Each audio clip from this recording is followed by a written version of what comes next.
अगर वो आपदाओं के आंसू लगेगी ना, कई दिग्गज उड़ गए हैं, इनके साथ न्याय करिए, इनको आप पुनर्वास दीजिए, इनके साथ आप न्याय करिए। मैं इस विपक्ष के पूरे विधायकों की ओर से आपका धन्यवाद करूंगा। अगर नहीं होगा तो मान्यवर पैदाइशी धामी हूं, वो बद्दुआ दूंगा कि दोबारा फिर नहीं दिखोगे। हमारे पास भी धामी है, क्या विनती है, भागने वाला हूं, हमारे पास भागने वाले की नजर भी झुकी रहती है, हमारे पास धाकड़ धामी है, लेकिन जब मेरी जनता का हित होगा तो मैं किसी को नहीं पूछूंगा, ये मैं आपको कहना चाहता हूं। और माननीय अध्यक्ष जी, मैं आज आपके माध्यम से इस लोक महत्व के प्रश्न पर पूरा सदन की कार्रवाई को स्थगित करते हुए चर्चा की मांग करता हूं। धन्यवाद। उत्तराखंड राज्य के सबसे ज्वलंत मुद्दा दैवीय आपदा पर मैं यह कार्य स्थगन लाया हूं। आपके माध्यम से मैं माननीय मंत्री जी से कहना चाहता हूं कि मैं बजट में भी देख रहा था, आपदा के लिए 1000 करोड़ का प्रावधान है, लेकिन केवल एक ही जगह के नाम उसमें दिया गया है। मेरा मानना है कि उस जगह के लिए भी वो 1000 करोड़ कम है। रही बात पूरे प्रदेश की, तो मैं अपनी विधानसभा धारचूला की बात करता हूं, जो कि 3 अंतर्राष्ट्रीय सीमाओं पर लगा हुआ क्षेत्र है, जहां का हर परिवार का एक बेटा या एक भाई देश की सीमाओं में सैनिक के रूप में काम कर रहा है, या राज्य सरकार में जो है कर्मचारी के रूप में राज्य सरकार को सहयोग करने का काम कर रहे हैं, सेवा दे रहे हैं। तो वहां पर निवास करने वाले बुजुर्ग या वहां की माताएं, वहां की बहनें, जिनको एक तरफ से हम निःशुल्क सीमा के प्रहरी भी कह सकते हैं, आज उस क्षेत्र के आपदा के प्रभावितों के साथ अनदेखी हो रही है। और मुझे यह भी पता है कि थोड़ी देर में संसदीय कार्य मंत्री जी कहेंगे कि हमने आपको इतना पैसा यहां दिया, इतना पैसा यहां दिया। वास्तव में मैं उसके लिए भी धन्यवाद करना चाहता हूं कि हमें पैसा मिला है, लेकिन जो सबसे बड़ा मुद्दा है पुनर्वास का, आज भी दूसरा आपदा आने को तैयार है। धारचूला खोतिला के 46 परिवार में से केवल 16 परिवारों को जो है सरकार की ओर से, प्रशासन की ओर से पुनर्वास में जो है उनको पात्र माना गया। बाकी जो 30 व्यक्ति हैं जिनको अपात्र किस लिए माना गया करके इसमें विवरण भी दिया है। माननीय अध्यक्ष जी, मैं आपके माध्यम से सरकार को अवगत कराना चाहता हूं। एक तरफ से सरकार भारी भरकम पैसा खर्च कर रही है रिवर्स पलायन के लिए, पलायन आयोग बना रही है, और दूसरी तरफ जो लोग आज से नहीं पूर्वजों के जमाने से, वर्षों से उस उच्च हिमालयी क्षेत्र में, उस अंतर्राष्ट्रीय सीमाओं में रहकर अपना जीवन यापन कर रहे हैं, उनको आप पात्र किस लिए मान रहे हैं कि इसमें लिखा गया है कि इनका आवास सरकारी भूमि में बना है, और इसकी सीमा 10 साल नहीं है, 1 साल 6 महीने। माननीय अध्यक्ष जी, मैं सरकार का ध्यान आकर्षित करना चाहता हूं। कोई भी व्यक्ति इस उद्देश्य से मकान नहीं बनाता कि आपदा आए और उसका घर बह जाए। वो तो बड़े अरमानों से, अपनी पूरी आजीवन की खून पसीने की कमाई से एक एक पैसा, जोड़ा हुआ पैसा, जब उसकी सामर्थ्य होती है मकान बनाने की, जब वो उस स्थिति में आता है तब वो मकान बनाता है। और ये उस क्षेत्र के लोग हैं जो केवल झाड़ू में जो है नीचे की ओर पलायन करते हैं, बाकी समय ये दारमा, चौदास, ब्यास या फिर मल्ला जोहार, इन क्षेत्रों में माइग्रेशन में रहते हैं। उनको केवल यह कह के कि इनका बिजली का बिल नहीं है, सरकारी भूमि में बसे हैं, या 1 महीने पहले मकान बना है, 10 दिन पहले मकान बना है, इस उद्देश्य से अगर उनको अपात्रता की श्रेणी में डाली जा रही है तो ये कहीं ना कहीं घोर विसंगति है। यह उन उच्च हिमालय में रहने वाले उन निःशुल्क सीमा के प्रहरी के लोगों के साथ कठोराघात है। मैंने पिछली बार भी मैं लगातार इस सदन में मैंने इस आपदा के मामले को उठाए थे। पिछली बार मुझे एक जवाब मिला कि एक प्रदेश एक कानून। तो आज मैं भी एक लिस्ट पढ़ रहा था, आज क्यों नहीं एक प्रदेश एक कानून बनाया जा रहा? आज यह क्यों नहीं किया जा रहा है कि धारचूला के उन आपदा प्रभावितों को भी सरकार कम से कम 10 लाख रुपए देकर फिर उनको जो है समाज के मुख्य धारा से जोड़ने के लिए या उनको अपने जीवन यापन करने के लिए पुनर्वासित करे? क्यों सरकार के द्वारा यह चिन्ह जो है यह लिस्ट जारी की जा रही है कि प्रभावित के कथनानुसार सन 1986-87 से 2010 तक खोतिला में निवास कर रहे? अरे भाई, उन्होंने क्या गुनाह कर दिया? केवल उनका गुनाह यही है कि सीमांत के निःशुल्क सीमा प्रहरी के रूप में उस अंतर्राष्ट्रीय सीमाओं की रक्षा कर रहे हैं।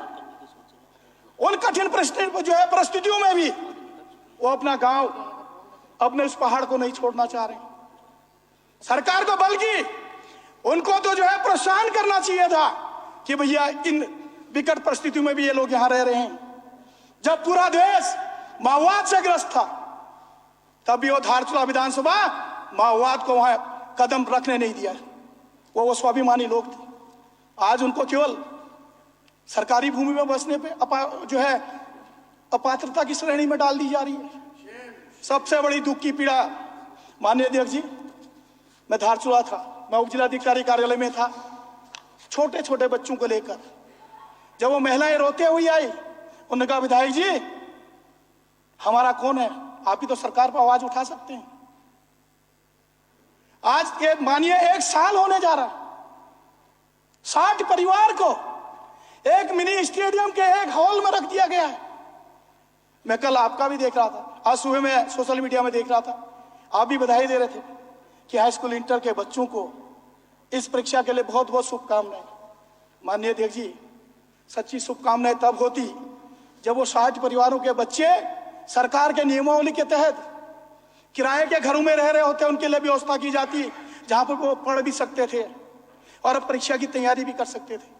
मैंने उप जिलाधिकारी को भी अवगत करा कि मैंने कहा ये लोग अब इनके बच्चों को परीक्षा होने आ रही है। मैंने कहा 60 परिवार कैसे एक कमरे में रह सकते हैं? किसी ने उसकी ओर ध्यान नहीं दिया।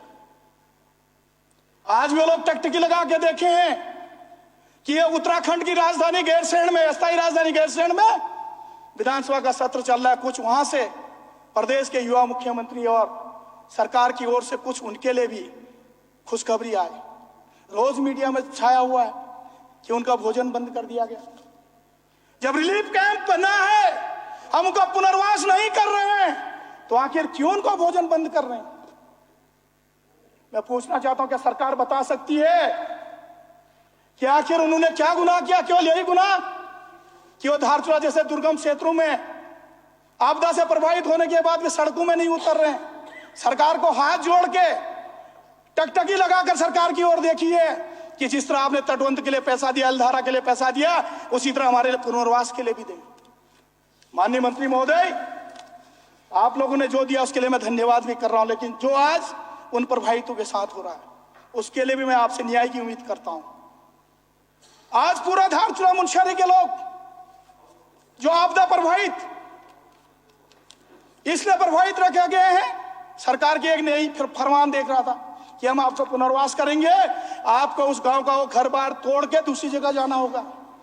क्या सरकार यह कह सकती है कि हम दूसरी जगह पुनर्वास कर रहे हैं तो आपकी आजीविका के लिए हम वहां पर आजीविका की भी व्यवस्था कर रहे हैं? हम एक 4 लाख रुपए देके उन पर एहसान नहीं कर रहे हैं पुनर्वास करके। उस 4 लाख रुपए घर में केवल बरसात में जो है अपने आपको जो है सुरक्षित मान सकते हैं, उसके अलावा उसको उसी गांव में लौटना होगा जहां पर उसका पैतृक घर है, जहां पर वो 6 महीने का अनाज उत्पन्न करता है, जहां पर उसके अगल बगल के उसके भाई बंधु रहते हैं, जहां उसके पशुपालक जो है पशु रहते हैं। हमको इस पर भी विचार करना होगा मान्यवर। और आज मैं देख रहा हूं, अगर आप पर्वतीय क्षेत्र का इतिहास उठाएंगे तो आपका 90% घर सरकारी जमीनों में बना हुआ मिलेगा, क्योंकि उन लोगों पर अज्ञानता थी, उन बुजुर्गों पे जिनके गार्जियन पढ़े लिखे थे, तो उनके बंदोबस्त में सबके नाम भूमि चढ़ गई। आज भी कम से कम 30% लोग ऐसे निवास करते हैं पर्वतीय क्षेत्र में, जो वहां वर्षों से रह रहे हैं, सैकड़ों वर्ष से रह रहे हैं, पीढ़ी दर पीढ़ी रह रहे हैं, उनके पास भूमि भी है, लेकिन सरकार के कागजों में उनके नाम पर कोई भूमि नहीं है। तो क्या ऐसे लोगों को हम ये कह दें कि आप सरकारी जमीन में बसे हो, आप जाइए यहां से, आपका कोई हक हुकूक नहीं है? इस उत्तराखंड राज्य की परिकल्पना इसलिए नहीं की गई थी कि उनको ये कह दें कि तुम पहाड़ में सीमाओं की रक्षा कर रहे हो, जब तुम पे आपदा आई तो हम तुमको कह दें कि सरकारी भूमि में तुमको आवास नहीं दिया जाएगा। ये बड़ी पीड़ा की बात है। जहां हम खर्च कर रहे हैं रिवर सप्लाइन के लिए, अरे रिवर सप्लाइन के लिए खर्चा करने के बजाय जितना पैसा उस आयोग में खर्च कर रहे हैं, अगर उसका एक अंश भी हम इन आपदा प्रभावितों को दे दें तो वो दुआएं देंगे आपको। उनको भी लगेगा कि वास्तव में हम सच्चे इस देश के जो है सीमा के रक्षक थे। आज ऐसी हालात हो गई है। अभी मैं यहां पर जोशीमठ की बात सुन रहा था, बहुत अच्छी बात कही प्रीतम सिंह जी ने। क्या जोशीमठ के लोगों ने जिनने घर बनाए, जो वहां रह रहे हैं, उन्होंने इसलिए थोड़ी बनाए कि ये एनटीपीसी जैसी परियोजनाएं आएंगे, सुरंग खोदेंगे और उनको घर से बेघर कर देंगे। आज उसी तरह का फिर एक इतिहास दोहराया जा रहा है। माननीय मंत्री जी ध्यान दीजिए, मेरे दारमा क्षेत्र में 330 मेगावाट की एक विनाशकालीन परियोजना बनाने की तैयारी की जा रही है केएसडीसी के द्वारा, बालिंग परियोजना। एक तरफ हम कह रहे हैं कि टनल खोदने से, हैवी ब्लास्ट करने से जोशीमठ के पहाड़ धड़क रहे हैं, जोशीमठ के घर जो है खाई में तबदील हो रहे हैं, और दूसरी तरफ केएसडीसी को हम बालिंग जैसे जगह पे, जो सबसे उच्च हिमालय क्षेत्र में करीब 10,000 से ऊपर की हाइट पे, वहां पर टेस्टिंग टनल के नाम पर ब्लास्ट करने दिया जा रहा है। मैं कहता हूं कि विद्युत परियोजनाएं बननी चाहिए, लेकिन छोटी परियोजनाएं बननी चाहिए, या विनाशकालीन टनल वाली परियोजनाएं नहीं बननी चाहिए। और ये मैं आपको कह देना चाहता हूं, जोशीमठ से लेकर धारचूला के लास्ट सीमा तक ये एक ही पहाड़ है, एक ही साथ लगा हुआ है, और इनकी सीमाएं भी एक हैं, इनकी भौगोलिक परिस्थितियां भी एक हैं, और ये कच्चे हिमालय के पहाड़ हैं। अगर यहां पे हम हैवी ब्लास्ट करेंगे, इतने बड़े विनाशकालीन परियोजनाओं को अगर हम रोकेंगे नहीं, तो फिर वहां के लोग, जोशीमठ के लोगों की तरह उनके भी हाल होंगे। मेरा ये मानना है परियोजनाएं बने, लेकिन छोटी छोटी परियोजनाएं बने, ये 330 मेगावाट जैसे विनाशकालीन परियोजनाएं न बने। और वैसे भी धारचूला मुनस्यारी का क्षेत्र 5 जोन में आता है। आज तमाम वैज्ञानिकों ने कह दिया कि एक ऐसा विनाशकालीन भूकंप आएगा जिससे जो पूरे उत्तराखंड को क्षति होगी। कंक्लूड करिए। उसके बाद भी माननीय अध्यक्ष जी, बहुत महत्वपूर्ण 15 मिनट हो गए, कंक्लूड करिए। माननीय अध्यक्ष जी, जब तक एक एक मुद्दे आपके समक्ष सरकार को नहीं बताए जाएंगे, सरकार के कुछ समझ में नहीं आएगा। क्योंकि मैं सदन में बार बार चिल्लाया हूं, मैं रोया हूं सदन में। आज हमको जो भी जोशीमठ की खाइयां दिख रही है, क्योंकि वो 4 धाम यात्रा से जुड़ा है। क्या कभी हमने दरगाहों के लोगों की समस्या देखी जहां पर घर उल्टे दरक रहे हैं? सरकार का ध्यान आकर्षित करना चाहता हूं, धारचूला के उस तल्ला दारमा क्षेत्र जो है दरगाहों की, जब मैं उस गांव में गया था अक्टूबर नवंबर के माह में, जब कोई बारिश नहीं थी, वहां पे जो है वो घर उल्टे दरक रहे थे। एक बुजुर्ग माता आई, उसने कहा, बेटा मेरा तो ना बेटा है ना कुछ है, एक मेरा जो है बुढ़ापे का जीवन है, ये घर भी मेरा उल्टा लटक गया। मेरे साथ उपजिलाधिकारी भी था। दुर्भाग्य की बात, इस सदन में भी इस बात को मैंने रखा, आज तक भूवैज्ञानिक की टीम तक उस गांव में नहीं गई। अरे भाई, आखिर ऐसा क्यों है? धारचूला मुनस्यारी की जनता से क्या नफरत है? क्या इसलिए उस क्षेत्र को अनदेखी की जा रही है कि लगातार 3 बार वहां कांग्रेस का विधायक बनता है? मैं सरकार से कहना चाहता हूं, विधायक कोई भी बने, सरकार जिसकी बनती है वो जनता उस प्रदेश की सारे उस सरकार की जिम्मेदारी होती है। Please conclude. आज होकरा से लेके तल्ला ज्वार से लेके गोरीछाल से लेके धारचूला के तमाम गांव आपदा प्रभावित हैं। मैं केवल आपके माध्यम से माननीय अध्यक्ष जी आपका संरक्षण चाहिए। मैं कहना चाहता हूं एक प्रदेश एक कानून होना चाहिए और जैसा मुआवजा प्रदेश के सर्वोच्च मुआवजा जिस क्षेत्र को दिया जाएगा उसी तरह का मुआवजा मेरी विधानसभा धारचूला को भी मिलना चाहिए। अन्य रास्ते खुले सड़क से लेकर सदन तक और न्यायपालिका पे भी हमको जाने में देर नहीं लगेगी।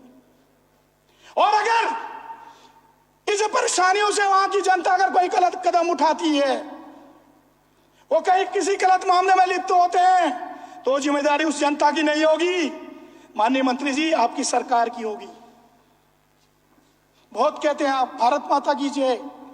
अरे उन भारत माता की जय करने वाले जिन्होंने अपनी प्राणों की आहुति दे दी, जिसका बेटा फौज में सैनिक के रूप में सेवा दे रहा है, तो वहां पर रहने वाली माता बहनें बुजुर्ग निःशुल्क प्रहरी के रूप में सेवा दे रहे हैं, तो उनकी भी जय करवा दीजिए। तुम्हारी बात पे प्रीतम भाई हंस रहे। हंसने की बात नहीं पड़े भाई। प्रीतम भाई मैं नहीं हंस रहा। मैं नहीं चाहता अग्रवाल जी सदस्य प्लीज कंक्लूड करिए। पिछले बार की तरह बद्दुआ यहां दूं। अगर वो आपदाओं के आंसू लगेगी ना, कई दिग्गज उड़ गए हैं, मेरे पे कृपा। इसलिए मैं चाहता हूं आपकी सरकार ने तटबंध भी दिया, एल धारा के लिए भी दिया, अभी आप कहेंगे मैं उसके लिए आपको धन्यवाद दे रहा हूं। आप बड़ा दिल दिखाइए उन आपदा प्रभावितों को। धन्यवाद प्रदेश में धन्यवाद कानून बनाइए हरीश भाई। और ये जो 30 परिवार, धन्यवाद गुस्से में क्यों दे रहे? धन्यवाद तो प्यार से दो यार। 30 परिवार जिनको आप अपात्र की श्रेणी में डाल रहे हैं, इनके साथ न्याय करिए।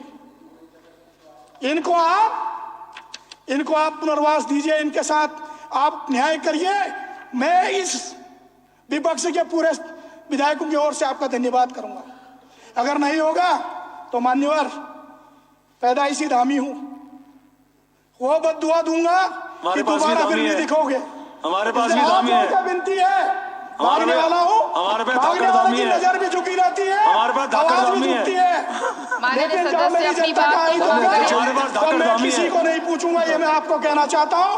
और माननीय अध्यक्ष जी, मैं आज आपके माध्यम से इस लोक महत्व के प्रश्न पर ये दो हैं, आपके दो हैं। पूरा सदन की कार्रवाई को प्लीज स्थगित करते हुए चर्चा की मांग करता हूं। धन्यवाद।